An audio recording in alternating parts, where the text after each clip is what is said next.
Hello everybody. We're going to try and do a Clyde style fly. My information here is from these two books, and we can see here the different sizes of the bodies. I'm going to do a blade done from Webster, and here's a little bit of an image of that fly. Black silk to start the starling, and very tiny black pen cape hackle, waxed thread. There's not a ton of literature on Clyde flies. Reid's book is from 1970s. Lowry, which does a retrospective, if you will, of the history of the flies. For the Clyde, mentions, in general for Scotland, not much literature. You have a few guys from the Tweed, you have Stewart from the Borderlands, and the real only author, and all these guys are in the 1800s, is Webster, The Angler and the Loop Rod in 1885, so 1 year before Halford's Floating Flies. And he was a professional angler on the Clyde, writing about his fishing techniques and experience on the Clyde. So that's kind of the seminal work on the Clyde. Obviously, they were fishing flies and had a fly tradition dating, way back. We just don't know a ton about it, at least in terms of the writing. And so I'm not Scottish, and I haven't fished the Clyde before, so I'm doing this from a book point of view. So what Webster talks about here, and the blade black is a very common, famous pattern, very common, and he kind of talks about it as being useful in many parts of the season. He takes just a bunch of fibers from the starling, and just kind of piles them together. He doesn't even talk about rolling or folding, and then tying it on and using a bodkin or a pin to split it, and then a figure eight knot. A figure eight passes with the silk thread to separate the wings and to keep them upright. The size of the body, at least from the imagery, looks fairly short. In Lowry's book, it talks about the sparseness and the size of the bodies being related to sink rate. So depending on the characteristics of the stream and how fast these are wet flies, of course, how fast you want them to sink, they made the bodies sparser and shorter, so that, assuming a bare hook sinks faster than one with stuff on it, the more you leave bare, the faster it sinks. So the implication is that the Tweed, they didn't sink as much, the Clyde more so, which is more mid-shank body length, and then tumble flies being like the shortest body sinking the fastest. So this is the Webster, kind of following his instructions, in the angler and the loop rod. Very tiny, sparse amount of cape hackle, the split wings there, and this is sort of the beginning of at least recorded information on Clyde fishing and Clyde style flies. Obviously this was morphed over time. I think, Halford has, for the dry flies, talks about, has a lot of split quill wings, and, learning from Marriott. When you get near the end of Marriott's life, Skues ends up getting his fly wallet, and he writes and notes that Marriott didn't bother doing two slips and or V wings. He just did a single wing at some point, and found the fishing to be just fine. Similarly, we hear about Gordon in the United States going from split wings to a single wing idea as he refined things over time. So in the view of Scottish sparseness and conservative methods, it makes sense to go to a single wing. So for Reid style, I'm going to do the blue dun, and that's the finished fly there.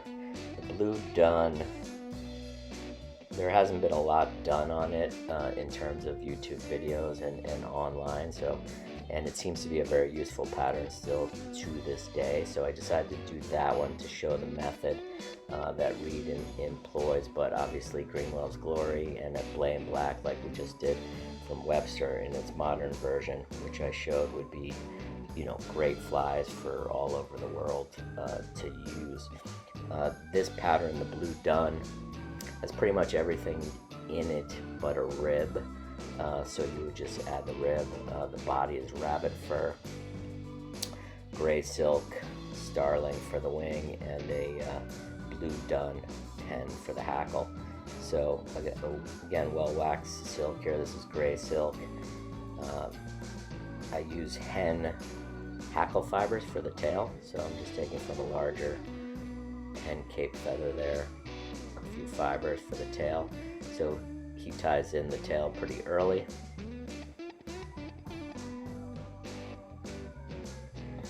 Lines back.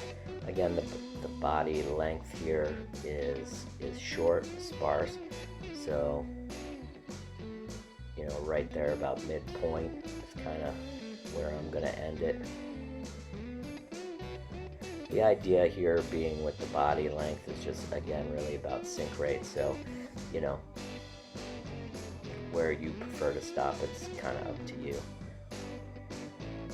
I'm going to do a real tight, sparse dubbing here of rabbit fur, just to give it a little spikiness. I'm going to go kind of back up to that tying point here. Maybe an eye length behind the eye.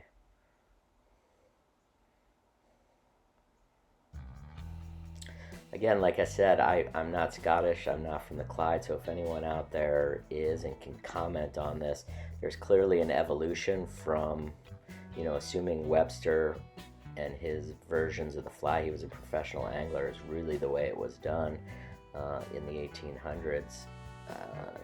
Then we have an evolution from then to 1970 where we have this single folded wing, and I'm folding here that starling section.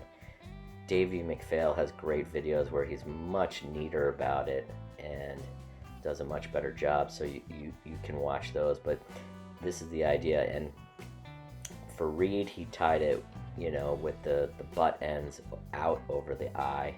Davey prefers to do it the other way, so you can watch that and, you know, obviously modify your technique accordingly. And then he puts one behind to kind of cock it upright. Again, you want these wings upright, just like we did with Webster and the Blaine Black, even though that was a split. And, you know, in terms of hiding bulk and whatnot, whether you tie it back, you know, butts forward or butts back, you know, this is starling, as you can see. Like, I mean, I was able to cut it off and pretty much nothing's left there, so I don't know that that's such a deep concern. It's up to you. You want it cocked upright but leaning back, so if you tie it over the front, then you got to really kind of bend it back with the silk. Here the hen hackle, and I just use a little saliva to get those fibers out of the way. You know, you tie it so the stem is back and the feathers forward, just like I did. And then we're going to do, according to Reid, just one turn behind and then one turn in front, and he just then hangs the hackle pliers, and you wrap once up against the root of the wing, and then on the front side of the wing, trapping that hackle and moving the thread up to the front. The hackle or legs here is very sparse, 2 turns, and, you know, just tying down that the butt ends of the starling there at the front. Super tiny head, 3-turn whip finish, and done. Now Davey ties his wings so beautifully, you'll see it, and he talks about not needing to put any glue on the tips because, you know, why bother? As soon as you catch a fish, it's going to explode and look kind of like it does right now. Reid suggests putting the glue on it,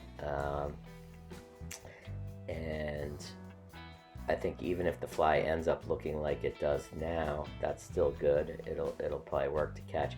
But I'm going to put a little bit of glue here at the top, and just getting it soaked into those tips, and then touching the tips like that with your hand is how Reid describes. And look, it pulls that all together. And I can tell you from fishing now, flies like this at catching fish. And again, I'm not David Webster, a professional angler, so I usually eventually lose the fly. But after a couple fish, this glue actually kind of holds. It still sort of holds those tips together, so the bunching of those fibers, will stay together. The fibers are not married, of course, any longer. They're just held together at the tips by the glue section. But it remains, and here you can see, again, it's upright, but back, here's the belay in black, tied more modern style with the rib. So have fun with it, and if you're Scottish and you know something, let me know. All right, take care. Bye.